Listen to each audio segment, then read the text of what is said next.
I was just telling you off the air, and you were like, "Let's save it on the air and let's start the show with it." Obviously, my job has changed. Both of our jobs have changed a lot in the time we've been doing this podcast.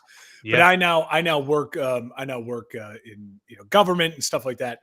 And I was in Springfield in the Capitol building until 5 a.m. on Monday morning, June 1st, there as they're debating the Senate floor, listening to all the senators debate this new Bears bill. There was a mega projects bill, and then that got killed. And then late on Sunday, there was a brand new bill that came out of nowhere that in a lot of ways I thought was a pretty solid bill. I think it offered the Bears pretty much what Indiana was going to offer them, where it's like you guaranteed. The Bears' biggest hangup for the stadium thing in Arlington Heights has been, since they bought the land 5 years ago, all they've ever asked the state of Illinois was, don't kill us on property taxes. And if you look at, I think, every other NFL stadium except for one pays property taxes.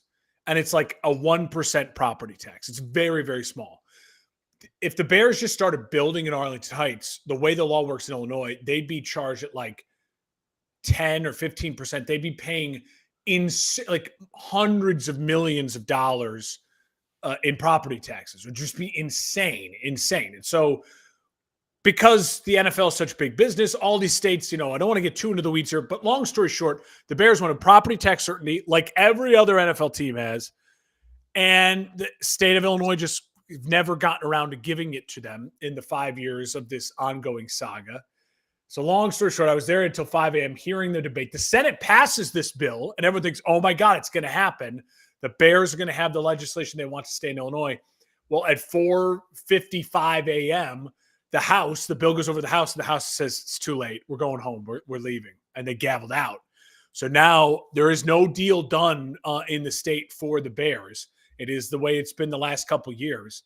And so the Bears, if they are serious about starting a stadium build, unless session gets called for state lawmakers in Illinois over the summer, which rarely ever happens, a special session, or they have to wait till the fall for a veto session, Hammond, Indiana versus Arlington Heights, it's start building in Arlington Heights and hope that eventually you work out a deal with the property taxes, or you go to Indiana right across the state lines and you get your sweetheart deal that you really want. It was wild to see all the updates. Dan, I cannot tell you how many reporters there were there, the amount of coverage for the Bears. I can imagine. It was crazy. And to see it firsthand and to be there, it was driving me crazy. I wanted to grab a microphone and be like, I know I'm not a senator, but I have some things to say. Well, I know we're going to obviously dedicate another episode to this as, maybe hopefully we'll get some finality to this in the coming weeks. We'll see. But I mean, it has felt that way for a couple years at this point. Like, especially over the last, I'd say 8 months, we have felt like, oh, a decision's imminent. Yeah. And then we keep, it something keeps, passing the buck. So I am curious though. So because the House chose not to vote on it, it was too late. That means it's tabled until they decide to bring it back. It doesn't come back. Like they don't pick up where they left off when they. No, so it stands as passed in the Senate. The Senate wouldn't have to pick it up still. The House, right. The House could call a special session in the summer and bring all the reps there and work it out. And then the governor could still then sign it, right? Like it would. But the House isn't convening again until the government does not convene now again until fall session. I just didn't even realize that's a thing. Like I know, isn't that crazy? They don't meet. I thought they meet way more frequently. Well, from January 1 until May 31st, they meet all the time, and that's what's driving a lot of Illinoisans crazy, right? Is the governor comes out the governor of Illinois, Governor Pritzker. And again, I don't want to get too into the politics of this, but I will say, if you don't know Illinois politics, there's a supermajority of Democrats in the House and Senate. They completely control the House and Senate, and they're the governor. So for them to all say, well, we didn't have time, they ran out of time, is very laughable for a lot of people in Illinois, because it's like, well, what do you mean? It's not like there was ever debate. Literally the first time the Senate talked about the Chicago Bears from January 1 until May 31st was May 31st at 4:40 a.m. That was the first time it came up because the bill hadn't been brought to it. The House tried that mega projects bill, but it didn't go anywhere because it was a really terrible bill that didn't guarantee any property tax certainty for the residents around the stadium, and it didn't guarantee any property tax certainty for the Bears. Also, again, not too into the weeds, but Illinois has the highest property taxes in the country. So there's a lot of, it's a bad look right now for a lot of Illinois lawmakers to say we're giving, if you know U.S. politics, for a bunch of Democrats to say we're giving billionaires no property tax while the regular citizen, have the highest property tax. It's a really, so the Democrats are walking a very tight line, right? To like make their party happy, but also keep the Bears. And I will say one other thing that needs to be noted, again, take this what you will, but one of the lead Democratic senators who brought that bill that did pass in the Senate was working with the Bears on that final night. And he did bring up the fact that the Bears haven't been the easiest to work with, because apparently over the last week or two, the Bears did restart conversations with Chicago and Chicago representatives to maybe stay on the lakefront. And what did that mean? It does seem like the Bears are trying to have their cake and eat it too by playing everybody against everybody. And then what happened is basically the state of Illinois, a lot of people are saying, just said, all right, fuck it. We're calling your bluff. Move to Indiana. Move to Indiana. Go ahead, move to Indiana. You can call us the bad guys. We didn't get a deal done for you. But technically, you don't have to leave Soldier Field till 2033, right? Like it's not like they're out of, you know what I mean? Like they have plenty of time. So it's really interesting to see where this goes. Again, we'll do a whole longer episode on it. And again, hopefully we'll know what actually happened sometime this summer. Then we can maybe flesh out a little bit more. I'll just say this. I think there's blame all around, but I will also, anytime a lawmaker says we don't have time, when it's like the way it works in Illinois is one party decides everything. So if they wanted to do this, they could have easily gotten it done, because they get whatever they want done, because they don't have to get votes from the other side of the aisle at all to pass anything. You know, in the U.S. Congress and U.S. House, we talk about all the time, like, why aren't they passing this? It's like, well, it's so close, right? It's like 51-49, and you need a majority, and so you got to work together. In Illinois, no, it's a complete super majority all around. So it's like, to say that they didn't have time really rubs people the wrong way. And I think it's to me, it seems pretty obvious the Bears are going to end up in Hammond. And what took Illinois lawmakers, you could argue, 5 years of non-planning, Indiana got done in 2 weeks. It took 2 weeks, and they had bipartisan support. Obviously, Indiana is the opposite politically, and they're the opposite, completely controlled by one. But every single Republican and Democrat in both chambers voted for what they offered the Bears. So it was bipartisan support. I mean, so you vote Indiana's the winner ultimately in this one. I vote that it's still going to be Arlington Heights. That's my gut from afar, and that's what I'm going to vote for. Well, actually happening. And I will say, I mean, you give Indiana the credit for like whatever they were able to put together. At the same time, no shit. I mean, they're desperate to bring the Bears there. They're basically begging on, and so I like. But it is the look same at the site. The site alone is a dub. Apparently, it's the same deal they gave the Colts. So it's not like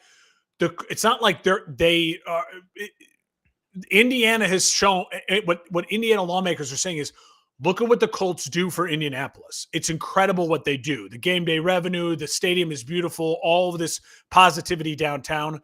This is a part of Indiana that is in desperate need of help, and we're going to help it by injecting it full of a ginormous economic development. Even though, yes, we're not going to get any property tax out of it, we're going to get so much revenue from the daily activity in an area, part of Indiana that is the worst part of Indiana. Yeah. Yeah, It's I mean, great. We'll do a whole episode on it. There's a lot more to go into it, but hopefully, who knows? We'll have Bears news eventually, maybe this summer. For sure. But we do have some big, news that dropped today. A couple huge trades, or yesterday, I should say, but also some news from today as well. And then we're going to talk Aaron Rodgers comparing his career to some of the NFL greats. That's coming up.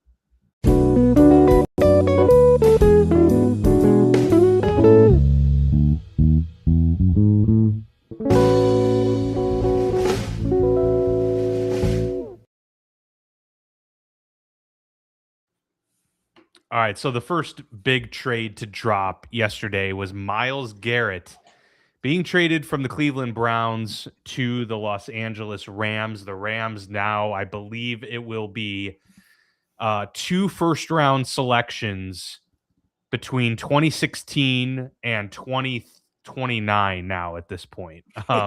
So it's pretty incredible. But they have given up, or I should say 2028. Sorry. They gave up their first round pick next year. They gave up their second round pick the year after, and the third round pick the year after that. So first, second, third from 27 to 29. Yep. They also gave up star young defensive end Jared Verse, obviously not defensive player of the year, but a super talented player. That was the one aspect of this trade that I thought was a little bit odd and a little confusing, because Jared Verse is such a talented young player. He's not Myles Garrett. Obviously, Myles Garrett makes them an immediately better team. And so maybe that's what they just said. Hey, we've got Matthew Stafford for one more year, maybe 2. We are going to max out everything. And so, hey, you can't fault them that much for it. But I do think the Cleveland Browns got a pretty nice return on this. They save money. They get a young up-and-comer on defense that they can build around, and they get some solid draft capital out of it too, albeit that first-round pick might be pick number 30 to 32 next year, Yeah. Listen, I think I was first shocked. I was like, whoa. Like, I think I forgot when they restructured the contract, because all of that happened a month and a half ago, you know what I mean, with free agency and all of that you kind of forget that you're like, oh yeah, the league really opens up June 1st, right? Like, where so many contracts come open and guys get signed. And I think I was more expecting the A.J. Brown thing, which we'll talk about in a second, because that's been such big news with the Rossini and all of that, that type of storyline. So I was initially shocked. And then the more I think about it, the more I think it's a rare win-win. If you're the Browns, I think the thing that sucks for the Browns fans, and I say this for every time there's a Hall of Fame player, whenever they get traded, it just sucks, because it's so much nicer when that guy goes into the Hall of Fame and it's just that one jersey, right? Joe Thomas. Yeah. And Calvin Johnson, Megatron. Yeah, he retired maybe a year or 2, 3 years early. Barry Sanders, year or 2, 3 years early, but it's that clean. The Bears, Brian Urlacher. Brian probably could have played another 2 or 3 years. Yeah, but it just feels clean, right? And now we get this with Mike Evans going to San Francisco and for Myles Garrett. I think the thing that's hardest, though, for the Browns and Myles Garrett, it also feels a little bit like, Peyton Manning in a lot of ways kind of feels a lot like a Bronco. Like, he lives in Denver, I think, still. You always see him at Denver things, and it's like, yeah, he was in the Denver schedule release this year, like the video, where it's like, Myles Garrett's probably going to win a Super Bowl with the Rams and only play there for 4 years. But at the end of his career, it's going to feel like he's a Ram, because that's where he made his impact. It's a little bit like Stafford. Like Kevin Green. I mean, Kevin Green, people think of as a Pittsburgh Steeler, and he only played with Pittsburgh for 3 years, I believe, which is crazy to think about, but he made his biggest impact there. When you make your biggest impact. So there's that whole legacy thing to it, which I just think that hurts. I hurt for the fans in that way. But I will say, listen, if you're with the Browns, if you're going to tell me that I get a first-round pick, I get a second-round pick. Now, I guess they're not high-end first- and second-round picks. You can't predict that. And a third-round pick. So I get a lot of draft capital that's going to keep me very flexible in the draft for the next 3 years, right? Trading first, second, third rounders, having extra first, second, and third rounders to throw around, either to move up for a quarterback or to get another player, that's terrific draft capital for them to play with. And you get a pass rusher who's going into year 3, who you don't have to pay for another 2 years because he was a first-round pick. So you could even pick up the 5th-year option. Like, you can do a lot with that. And you're getting still high-end production for a defense that is still your kind of strong suit in Cleveland. Mason Graham on that defensive line, Jared Verse, like, they're young and fun and talented. A lot of that plays well. Listen, Cleveland has got a lot of young talent. They drafted well the last 2 years. I mean, we think this draft's going to turn out well for them. We don't know. On paper, it looks good. So I don't think Cleveland is a quarterback away tomorrow. But I think in a year from now, if they are in a position to draft the right quarterback, then that could be a really fun team. And with the AFC North in a little bit of I would say less stable environment, because you have coaching change. You're not wrong. 2 stable franchises. And then you have the Bengals, and they haven't been great the last couple of years.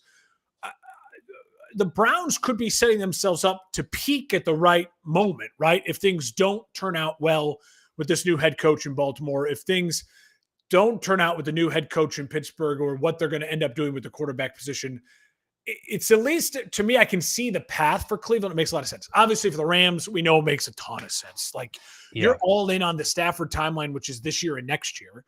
And then who the fuck cares after that? And listen, the Rams, we've been talking about the Rams. They've been saying that for a decade, right? I mean, that's what they've been doing. Yes, for a decade, and they still figure it out. So the NFL is forgiving in that way, and the Rams are really good at working that around. So I know it's a cop-out to say a rare win-win, but the only way the Rams regret this is if they, for some reason, and I'll knock on wood for even saying this out loud, Rams fans, if they, for some reason, like, Stafford misses this year, like, gets injured, right? Right. And then next year, like, if they don't sniff a Super Bowl, and if how is the quarterback? Ty Simpson? They just and if he doesn't pan out, then they're going to be like, wow, now we have like no draft capital, and now we're kind of in this like no man's land. But hey, you got to take big swings if you can get titles out of it. I will say it makes it. I read reports that the Rams kind of knew this was possible over a month ago. So I've read reports that the Rams, in drafting Ty Simpson, now that draft pick makes a little bit more sense, right? Yeah. Hey, we're going to get the quarterback because we actually know we're about to go get Myles Garrett, or we feel really confident we're going to be able to go make a move for Myles Garrett. And if they felt that way, or have felt that way for the better part of a month, it does make the Simpson draft pick make a little more sense, don't you think? I would agree with that. Yes. I do think that makes more sense. From the Browns' perspective, I'm never going to fault the team for taking as many bites at the apple as they possibly can. But that being said, as good of a overall trade as I think this is for them, and I would make this move again and again and again. Their biggest problem is they've been directionless for so long. Yeah. And so doing this is great, but it ultimately doesn't matter if they're not able to stabilize. I don't think they got the right coach. We'll see if that turns out to be the case. But also, we don't know what their situation at quarterback is going to look like in a couple of years. So this trade would have been so much better if they had even a Jaden Daniels or something like that they can rely on moving forward, and it makes sense. Yeah. If we're looking at them not finding their quarterback for another 3 years, well, now you're at the point where you're paying Jared versus Myles Garrett money anyway. By the time you get the quarterback in house, perhaps you're onto your another coach at that point, and we'll see what you do with the draft capital. So obviously, there's a lot of questions there. I'm not going to necessarily trust Cleveland to be on the winning side of this, because they're on the losing side of these types of things so often. But in the moment, on paper, yes, it's a good trade, and good on them for figuring that out and getting it done. The one thing I'll ask you this, we both are shaky on Monken as the coach. Like, I don't know what that's going to look like, but I would argue Cleveland does not have a bottom 5 roster. I mean, the quarterback position beside, it's not a top 10 roster. It's not a top 15, but I would argue it's like you look at that roster, there is some really promising young talent on that roster. And I think that they're a team that this does feel like the problem will be where do they end up in the draft and what does the quarterback class look like? I don't think they're going to end up with a top 5 pick with their own. But if they end up like 6 or 7 and they have the Rams pick, you could maybe then see Cleveland ripe for moving up big time, right? Could they get up, especially if someone, depending on who ends up with the number 1 overall pick, maybe they feel like they already have their quarterback, right? And it's a tough year. Maybe it's the Raiders and they feel like, just like, well, we didn't even start Fernando or whatever it is. But I feel like Cleveland will have the ability to make moves, or Cleveland maybe is going to go the ripe way of like, we're done trying with rookies. Let's go get a veteran who we feel like can just stabilize and win us some games with this good young core that we have. Yeah, for sure. I think there's a lot of possibilities there. The other trade, the worst kept secret for the last like 3 months, really. We've been forecasting A.J. Brown to the Patriots. It was a matter of when, not if. He does get traded to the New England Patriots in exchange for a 2028 first round pick and a 2027 fifth round pick. So Patriots really don't give up much at all for next year. It's not until 2028 they give up that big first rounder. And obviously this has been speculated for some time. It was a big missing piece for the Patriots this past season. They didn't really have a true go-to wide receiver. They still made the Super Bowl. So obviously this would be a big friend to Drake May. We'll see, because as we know, A.J. Brown hasn't had the best relationships with quarterbacks in the past, but that has largely been a Jalen Hurts thing. So, maybe a change of pace. He seemed to get along well with Mike Vrabel in Tennessee, and Vrabel liked him a lot. So they reunite there in New England. What was the compensation they gave up? It felt to me like initially when I saw it, like that feels like a lot. Yeah, it was a 2028 first round pick and a 2027 fifth round pick. So fifth rounder next year, not that much. And it's their better fifth round pick because they have 2. And then a first rounder in 2028. Now that's a high pick, right? That is a high pick, and it's only 2 years removed. So it's a lot for a wide receiver who's on the wrong side of 30, right? So yeah, you're gonna wonder. I guess if you're New England, you're hoping that pick is still in the 20s, late 20s. Is A.J. Brown? No way, he's only 28. Is he really? I think he might be. Wow. Yeah, he's 28. Honestly, I thought he was. I thought he had turned 30 already. So there you go. I'll say this: I don't love having to give up the first rounder, but I guess giving up the first rounder 2 years from now, you still have next year's first. Palatable. Yeah, it's a little more palatable. I will say this: I still just don't. I don't have good vibes for New England. This gives me better vibes for Philadelphia. My concern with Philadelphia still is now you have Devontae Smith. I think they brought in Wicks, and then they got the kid from Arizona State in the first round. Makai Lemon. So it's an interesting receiver core. I don't think of it as an elite receiver core, but remember they have the Eagles' offensive coordinator is a guy who's never called plays before. So, oh wow! Hey, big news that just dropped right now too. What? Falcons signed Drake London to a 4-year, $140 million extension. So he's got 100 guaranteed. Where does that rank among wide receivers? Just going into year 3. I mean, he's good. The third highest paid receiver. Yeah, he's good. Wow, it's very good. I mean, that's what the market is for really good wide receivers.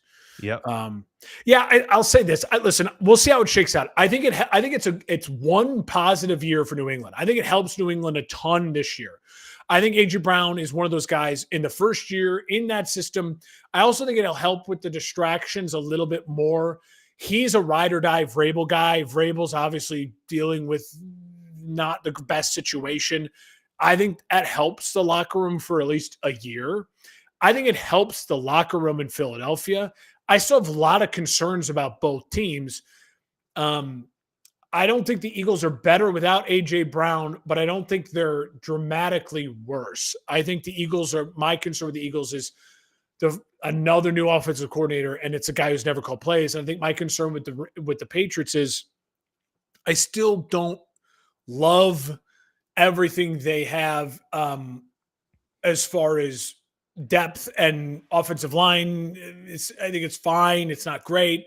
And then I worry just with the locker room distractions and the tougher schedule, like what that year could look like for New England. But we'll see. Well, they didn't really good trade. They didn't really dominate people last year, despite the really easy schedule, right? They had a couple like really nice games, but a lot of times they were scraping by and they were gritty and whatnot, which is what you expected from the team. But now going into one of the harder schedules in the league, that is where the big question marks come for New England. And can I ask you, who do you think is more impactful and means more? Brown to the Patriots, or in that division, DJ Moore to the Bills? I think DJ Moore to the Bills, both of them reuniting with former coaches who they had great years with. Yeah. But I think DJ Moore to the Bills, that's an already offense that is really, really powerful and good because they have the MVP. And that's like the weapon they need for like the over the hump. That to me felt like an over the hump move. This feels like they needed to do that move, right? You know what I mean? Right. Yeah, I agree. I think DJ Moore has a overall larger impact on the trajectory of the team in general. I agree. Whereas AJ Brown, his impact, that's hard to describe, but like his impact on the team in terms of like on paper and what was needed, he fills a need that was so much larger because Josh Allen has been able to be amazing without great talent. So it's almost like a cherry on top for him. But when you think about it, they really haven't, since Diggs and Gabe Davis had that incredible season, he hasn't really had like much to go off of in that department. Drake May obviously didn't have a ton last year to work with and was still very good, good and got to the Super Bowl. But they needed one person that could be a go-to guy, and AJ Brown does fit that need. But it's just, how much our team's going to key in on him and how much is that going to make life difficult from a play calling standpoint? I don't know. We'll see. But it's a big year for Drake May to like prove that he could, rise above. Yeah, he didn't make the Madden cover. You know what I mean? Not everyone can make the Madden cover, Exactly. The only other bit of news was that the Steelers signed Nick Herbig, the edge rusher, to a 4-year, $100 million deal. A pretty substantial deal, $42 million guaranteed there. Adam Schefter tweeted out that he believes this is the largest contract ever in NFL history for a player that never started a full season, which is true because he's kind of been the bullpen arm type of guy. He spells TJ Watt, and he's had great moments when he's done so, but he's never shown that he can, take the load of an entire year. But now they got Highsmith, Herbig, and Watt for 2026, three making, a considerable amount of money now on that defense. I thought at first, is this somehow signaling something with Watt? Yeah. The reports already are out that Watt is here to stay for this year, but I do think that maybe means next year they'll kind of look to get off of Watt's contract. And, this also gives you pause for, is Watt going to be the every down player now? I mean, I think he's at the point of his career where maybe him and Herbig split time. Yeah. The highest paid defense just got more expensive. So, but hey, to be fair, they've spent a lot of money on offense lately. I mean, They got DK Metcalf, they got Michael Pittman, and they've spent a ton of draft capital on the offensive line. Yep. They went and got Rico Dowdle in the running back room. Like they have spent money on offense now. It's just the defense has been, there's still big contracts from a few years ago that they're, still dealing with. Yeah, I'm very high in Pittsburgh. I right now, if you had to make me put money on, I think I'd pick Pittsburgh to win the division. I think I listen, Interesting. if Yeah. you I don't don't know. hate this, if you don't hate this move, I don't hate this move. So I will trust you on that. I don't. I like Herbig a lot, and I think it kind of sets them up for life after Watt, type of thing. And that's they'll be able to weather this, and figure out a way to make the contracts work in concert. But speaking of Pittsburgh, Aaron Rodgers, you came up with a good idea. Now that he has admitted or at least put it out there that this is his final season, it's his farewell tour, to kind of look back on his career and put him up against the all-time greats. Where does he rank within the top 10? He has a very interesting career. He has only one Super Bowl win. He's largely considered one of the most, if not the most talented thrower of the football to ever exist, and one of the more cerebral quarterbacks ever. So it's an interesting conversation. I know you put together a list here of who to compare him to. Well, so if you remember on our last episode 2 weeks ago, I said after Aaron resigned, all I want him to do is come out and say, this is my final year. Like, just say it's your final year. And then he did a couple days later. Yeah, you did. Yeah. And I felt very vindicated by that. And I applaud him for that, because I think for a guy like him, who's so kind of weird and aloof, to have a definite, I think it's going to motivate him completely. I think it's going to motivate the team completely. I think it's going to also provide clarity if things go really wrong in Pittsburgh, for them to be like, all right, Aaron, let's bench you early here now and move on, right? Or whatever it might be.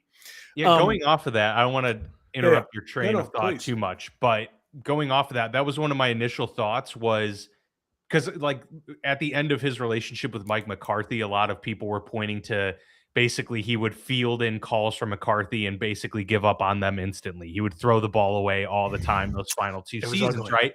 Because he didn't like the play call or whatever. When I heard the news that he was like to me, I don't see that happening then in his final season, because he chose to come back knowing Mike McCarthy's here, and now he's saying it's his final year. I don't see Aaron Rodgers acting out in that way in his final season, because then what would have been the point, right? I agree. I think more like it goes wrong, like they're somehow it's just not working, like injuries or something. Shit or something. They end up, they're at like 2-6 or something like that, and then they're just kind of like, listen, Aaron. Yeah, you can't move or something. Yeah, or let's be graceful here and let's move on. So what I wanted to do is a joint top 10. You and I figuring out the ceiling and the floor for Aaron Rodgers, knowing he has 1 year left.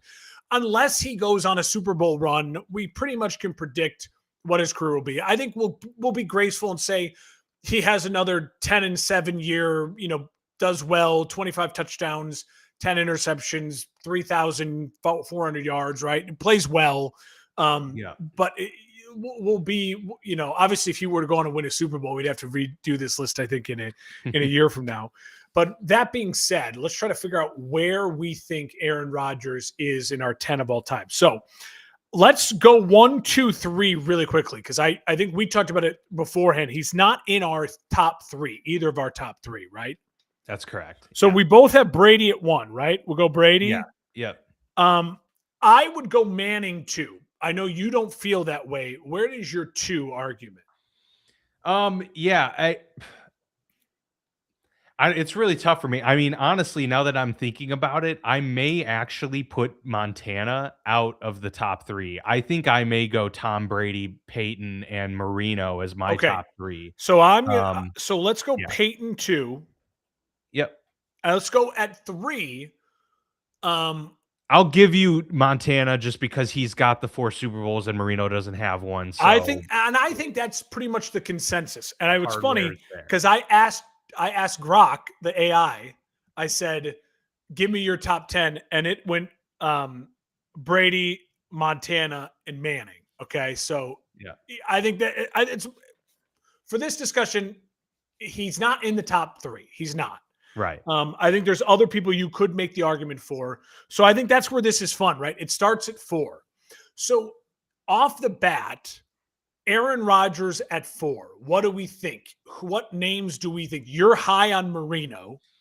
Yeah, I mean, I think we're absolutely in that territory right now. I mean, you can't. I'm very high on Marino at 4 as well. I would argue, do you want to hear some of the other names I have? And I have all their Yeah. stats. Yeah. So let's talk through. I think other options at number 4 you can at least have the discussion about. So we have Rodgers and Marino. Those are established. Elway, Breeze, Favre, Stafford, Big Ben, Mahomes, and Unitas. Those are my names. Those to me, those are the conversation at 4 begins.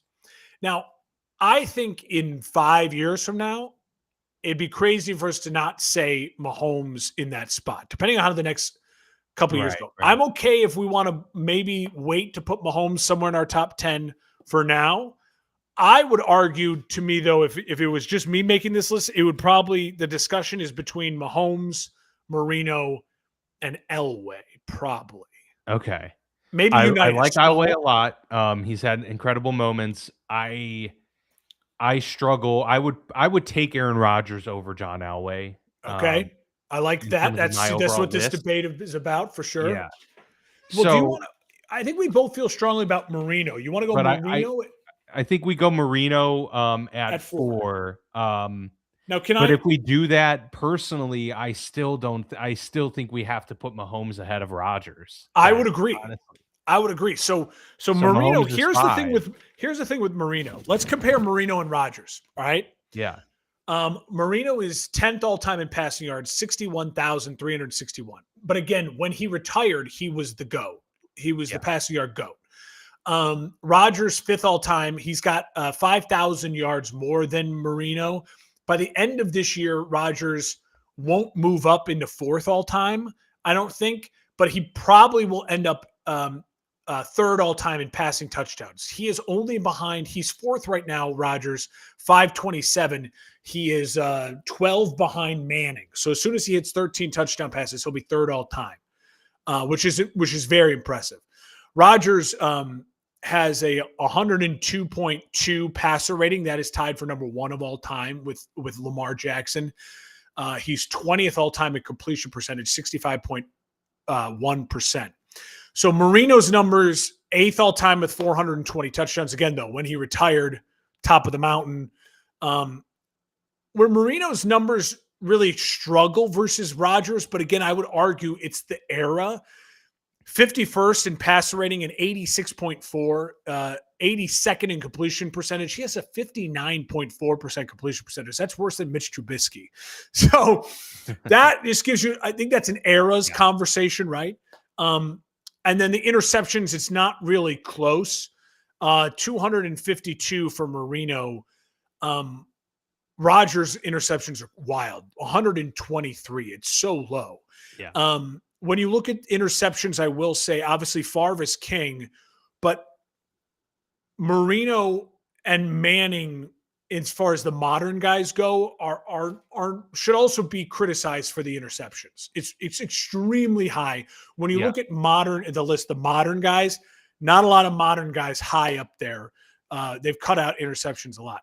So Marino's in the Hall of Fame. He's a 9-time Pro Bowler, 10-time Pro Bowler for Aaron. He will be in the Hall of Fame. This is where Aaron and Marino are very similar. 4-time All-Pro for Aaron, 3-time All-Pro for Marino. Aaron has 4 MVPs. How many MVPs does Marino have? Does he have 3 or 2? 1. Oh, okay. He's got 1. That's interesting. Now, again, that conversation is also a little different. Back in Marino's time in the 80s and 90s, running backs, wide receivers, other people won MVP more easily. The writers. Yeah, I mean, my big thing with Marino is just that he played for the Miami Dolphins. Like, I mean, what are you going to do sometimes? I mean, Dan Fouts' career is probably a lot different if he plays for a different team. So I would also argue that's a huge part of it too. I think I'm comfortable going Marino ahead of Rodgers. I know Marino's stats aren't as great. I know the MVPs are a conversation. I didn't watch Marino's career, but I watched you see the highlights. I'll just say this. Rodgers does have a Super Bowl, but I would argue that they both are the kings of underachieving for their talent. Yeah. And I would argue that why I would put Mahomes eventually at 4 very easily ahead of Marino is because I think right now, when you make the argument of who's the most talented quarterbacks ever, I think the easy top 3 is Marino, Mahomes, and Rodgers. And yet Mahomes has done the most, right? He's accomplished the most winning as the talented QB. Would you agree with that? Yes. Yeah, I Okay. would. So you and I are both going to go Mahomes at 5. Mahomes at 5. Now the conversation to me gets interesting because you start to look at Rodgers, Elway, Breeze. Yeah. Favre. This is where I think Rodgers is. I have Rodgers, I would think, here at 6. So if I had a strong pushback against that, I'm going to offer you Johnny Unitas as the strong pushback against that. Yeah. And I know the era is tough, but Dan, Johnny Unitas threw for 40,000 yards and 290 touchdowns while winning 5-time All-Pro. Yeah. 3 NFL championships, 1 Super Bowl. So 4-time champion, 3-time MVP, all in the 1960s. And if you look at Johnny Unitas' numbers, he has more TD passes than Montana, Fouts, Steve Young, Tony Romo, Troy Aikman, and Kurt Warner. Yeah. He did it 30 years before those guys in some cases, and more touchdown passes, more yards than Dak Prescott, McNabb, Romo, Sims, Kelly, Young, Aikman. He's only 300 less passing yards than Montana. So to me, Johnny Unitas is a 5-time All-Pro. It was the first ever modern quarterback. He also won at the highest level over and over and over again. I know it's hard, and I know you would argue that if you took Johnny Unitas right now, put him on the field, he wouldn't be able to play. But I do think history matters, unfair, right? Right? I do think history matters. Yeah. So that would be my pushback against. I'm fine with putting him there because, like, Unitas is absolutely in my top 10, and he's higher up than, the bottom of 10 for sure. Yes. So Unitas I'm fine with putting him there. The talent gap is so wide that's the hard one to stomach. But he's incredible. Yeah, obviously his career speaks for itself, but he's the original GOAT, when it comes to quarterback play. So this is where it gets, I think, now really fun. Like, because now it's like, okay, you have Rodgers still on the board. Yeah. Who else do we still have on the board? We have Breeze on the board. Favre is on the board. Big Ben, Stafford, Elway. Yeah. You're gonna. What is your gut say when I give you Breeze, Rodgers, Big Ben, Favre, Stafford, Elway? Rodgers. I mean, I was close to putting him here at 6. Rodgers is better than Ben for sure. I think he's absolutely better than Stafford from a talent perspective. Stafford I think Stafford's the one where it's like we're doing him a disservice that in 3-4 years from now we have this conversation again. I think we might say Stafford because it's possible. If he ends his career with another MVP, another Super Bowl MVP, that's going to be really hard for me to say he's not better than Aaron Rodgers. Yeah, I mean, it's hard. The thing that kills me with Aaron, I'll just say this. He never won anything before going to the Rams. And so there is. But I would argue that's going to be a stain on his career. Like, we always thought he was a great quarterback with the Lions, and he was. He's clearly proven that. But that is going to be because he was a talented quarterback with the Lions, but he wasn't the talent level of Marino ever. And I still don't think that he quite is okay. So I would argue the Rams are a great benefit for Stafford, but Aaron Rodgers had the Green Bay Packers, and what did he win?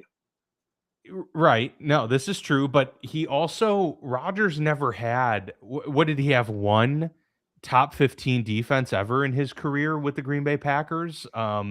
He never had a great running game, really. Amon Green for a couple years was pretty solid, but he never had that great of a running game. Aaron Jones was good for a couple years. Yeah. But it was never. It was never so you could say his supporting cast was really the argument is, okay, he had some great players in Jordy Nelson and Greg Jennings and Donald Driver. We never had a Hall of Fame, talent outside of Devontae Adams early in his career. So Elway's got 2 Super Bowls to Rodgers 1. Yeah. Favre has 2 Super Bowl appearances, 1 Super Bowl win. Rodgers just has 1 appearance, 1 win. I think Rodgers and Favre are so similar in terms of, some of those accolades. Yeah. But it's clear when you put the two together. I personally would take Rodgers on the field over Favre any day of the week, because Favre's mistake-prone approach is light years, different and more catastrophic than Rodgers. But I would argue that Favre was a better leader. Like Favre was the guys in the locker room would die for that guy. Yeah. I mean, that to me, so here's true. my biggest, and then you're forgetting about Breeze, who Breeze is second all-time in yards, second all-time in touchdowns. But see, to me, Breeze is, and this is going to sound like I'm sliding Breeze, because I do think he belongs in the top 10, but like Breeze to me is one of those, the stat padding aspect of his career is what's catapulted him into the position he's in. He does have 1 Super Bowl win. Sean Payton. Yeah. He has 1 Super Bowl win, just like Rodgers. It's undeniable to anybody that who's a better thrower of the football. It's Rodgers by a mile. Breeze has the stats. He played in the dome his whole career, and he played in the most friendly quarterback system that you could think of. Rodgers played in the NFC North against some dog defenses in terrible weather, without having a great defense to back him up for the vast majority of his career. And he still did this all while not, doing many mistakes at all, and winning a Super Bowl. Now, Breeze has won more games than Rodgers. Now, Rodgers obviously has this season to catch Breeze. He's 9 wins away from catching Breeze. And I will say the thing that hurts Breeze is, you're right, is that the yards, the touchdowns, but then look at the accomplishments. 1-time All-Pro. Like, yes, he was a 13-time Pro Bowler, but the 1-time All-Pro, when you look at Rodgers' 4-time All-Pro, it just goes to show you everyone knew during their playing careers that guy was not as talented as the other guy. Right. And that's the thing that kills Big Ben too, because I'll be honest, I love Big Ben, and I think Big Ben is a guy that I think people sleep on as far as like who's one of the most talented quarterbacks ever. I mean, the dude is a guy. It's all God given. He's a ginormous human being, but could move, could throw the ball a mile, but was also really accurate in the short game. He played outside. He played in the north. But the problem with Big Ben is his numbers are there, right? He's basically 2,000 yards less than Rodgers. He still has 400, top 10 in touchdowns, top 10 in yards. Pretty damn good with completion percentage, passer rating, interceptions, not crazy. Yeah. But won 2 Super Bowls. He's got the 2 Super Bowl wins, but he's got no All-Pros. No, you got to MVPs. remember the conference, right? Too, and that is a point. It's like you didn't win an All-Pro, and like you didn't. No one ever thought Big Ben was better than Manning or Brady in that conference. And he always wasn't. I mean, we're talking about the third. guys who are in the top 3 of our list that he had to go up against.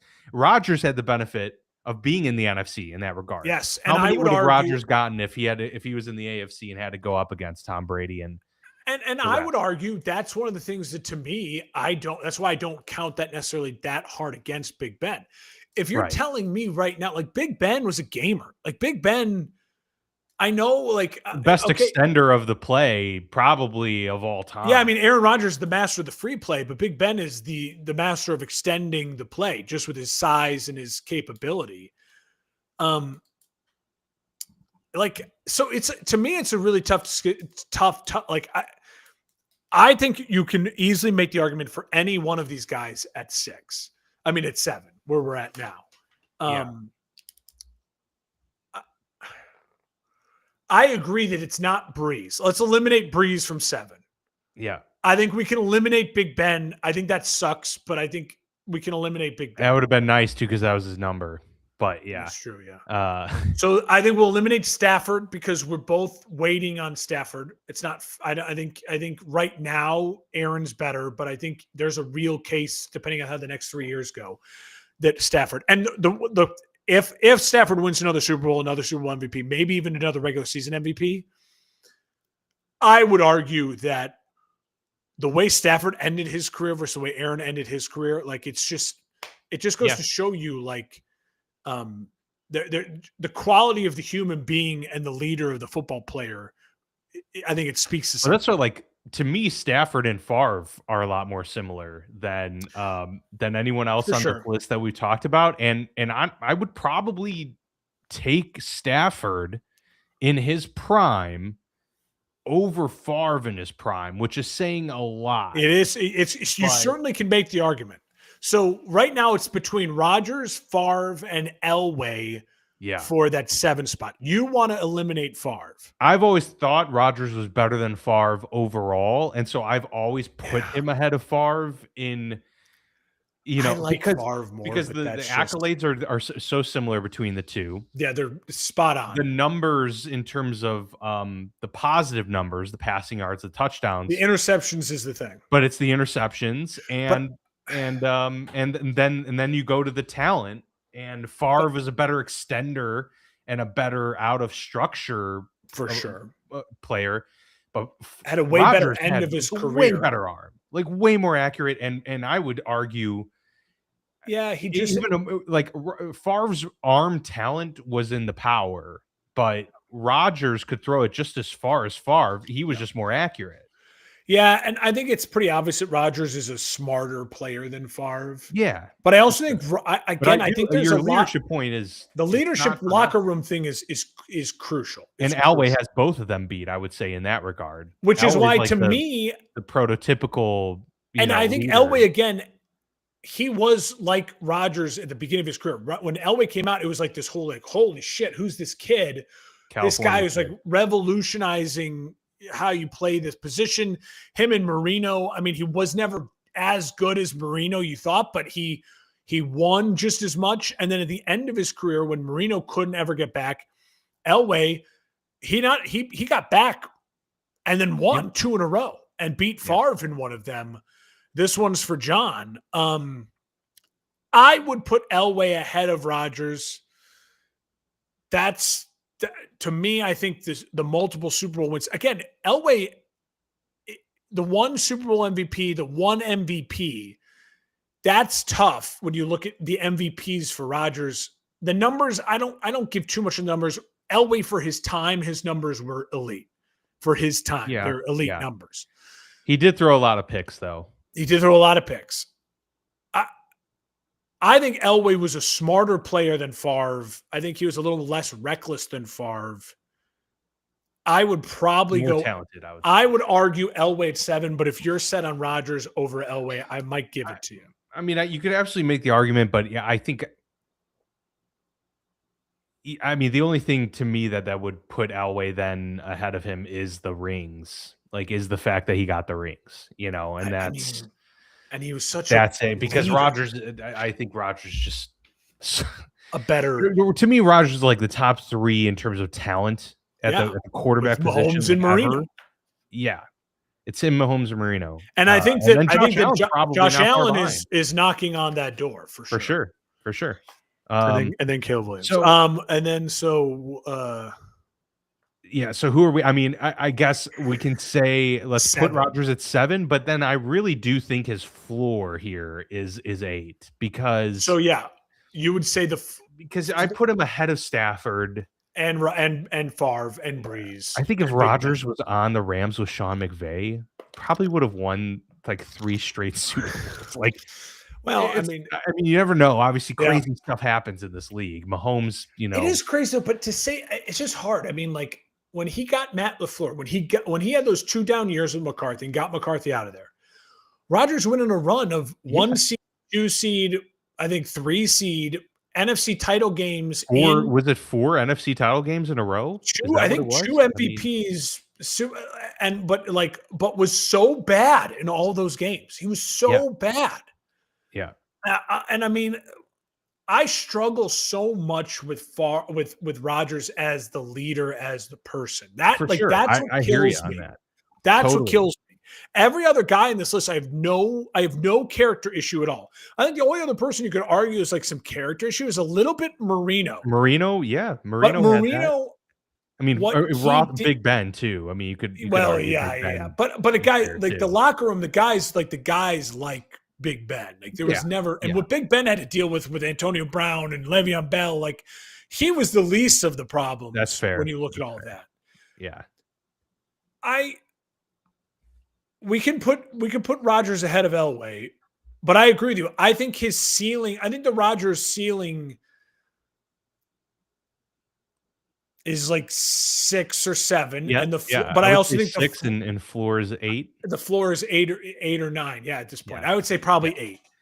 So he'll stay in the top 10 regardless. I mean, one of the polarizing guys that I think I've always had in my top 10, probably at number 10, is Fran Tarkenton, because when he did retire, he had all of the records, but he didn't have the titles, and he threw a lot of picks too. Yeah. So Fran is one of those guys where, again, if you take a little more history into it, you have to really you do have to try to find a spot in the top 10 for him. Yeah. Eventually, this list is going to be so difficult because Allen. I do think we have guys like Allen and Lamar, depending on how the next couple of years go, they're going to have the numbers because the way the modern position is. If they get rings, or even a ring, it makes this. It's going to make this really, really, really, really interesting. Yeah, it is. Because at some point you have to say, listen, I give guys like Fran Tarkenton their flowers, but the reason I put I feel comfortable with Unitas is because of Unitas's victories and his, you know what I mean? For sure. And the hardware. It's like he had numbers. He was revolutionary. Yeah, he had the numbers and the hardware. Yeah. So that's why I wanted to do this, because I do think it was a good discussion. So I think we would agree that Rodgers is somewhere in that 6 to 8 range. Yeah. If you have him in the top 5, I think you're glazing him a bit, and you're just relying too much just on the talent and not considering the other things. I think if you have him lower than 8, then you're hating on him too much as the person and the lack of accomplishments as far as team accomplishments. Yeah. Because his individual accomplishments, his individual accomplishments are incredible. I'm probably the biggest Rodgers hater, and I think I would go Elway, Rodgers, Favre, Breeze. Ben. Yeah. I think I'd go Breeze then. Ben. Ben is I was gonna say, like, where do you put, like, because Breeze's accolades are so Breeze is 10 good, but me. Like Ben, like if you had to choose who's going to be your quarterback for a season, like, would you take Ben or would you take Breeze? Like, I think if you told me right now, I'm starting a franchise with one of those guys, and I know the potential they could reach if I put the right coach around them, the right weapons, I would take Big Ben. Yeah. I would take Big Ben. That's why Breeze is such a weird one, because his stats are so good you can't ignore them. You can't just say, like, which is why I think Breeze belongs to the top 10. I have him 10.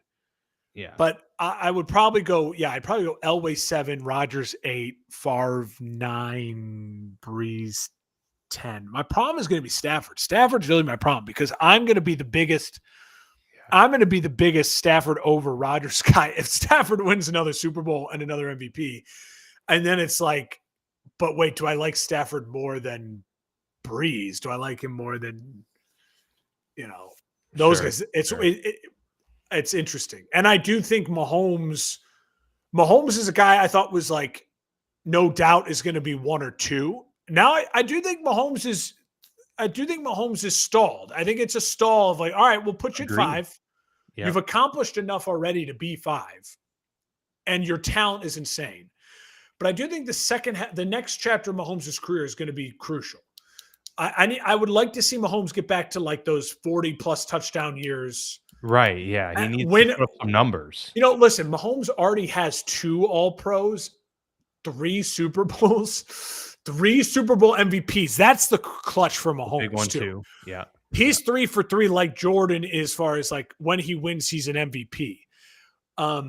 And he's lost 2. So he's been to 5 Super Bowls. I mean, Manning only got to 3. Like, that's insane that he's been to 5 already. Mahomes, the 2-time MVP, I think if he can get 1 or 2 more of those, that's going to really help him as well. Really, really help his case as well. It was fun. Yeah, if Rodgers wins the Super Bowl this year and walks off into the sunset with the Steelers, I think he's probably got to jump Elway. Yeah, I would say so. Yeah, probably does. Fun. Also, I will say, Grok really loved Steve Young. He had Steve Young at number 9. Interesting. Wow. I call Grok a he, which is just it had. I will say 3-time great, but 3-time All Pro, 2-time MVP. He won 3 Super Bowls. Technically, won 1 as a starter. Yeah. And was the first ever modern, highly accomplished dual threat guy. Because the old guys were dual threat. The old guys all ran, but the modern dual threat accomplished QB. It's not terrible. 3-time All Pro for Steve Young. I mean, in that era, with Marino, with Elway, with Favre, with the end of Montana. I mean, that's nothing to scoff about. There were dudes. He's got a very good career, but I think when you start to where Steve Young, it sucks for him is Aikman too. Yeah, what sucks for Steve Young is the fact that he won 1. If Allen gets 1, if like Jackson gets 1, you can easily be like, oh yeah, well they're way better than Steve Young. Right. Yeah, exactly. yeah. All right, fun. I'm definitely off next week. If you want to record, go for it. No, I think I'm going to take the week off as well. Right. But we'll be back on the airwaves in a couple weeks talking more football. We got a lot to discuss. I've already watched Caleb Williams throw a 60-yard bomb in training camp that was sick. Go. Nice. We got Caleb Williams on the Madden cover. We got a lot to discuss here. For sure. Yeah, I'm excited to dive in. We'll be talking about training camp before we know it and all that good stuff. So, all right. Well, yeah, that'll do it for us here on the Football Lounge, and we'll see you back here in a couple weeks.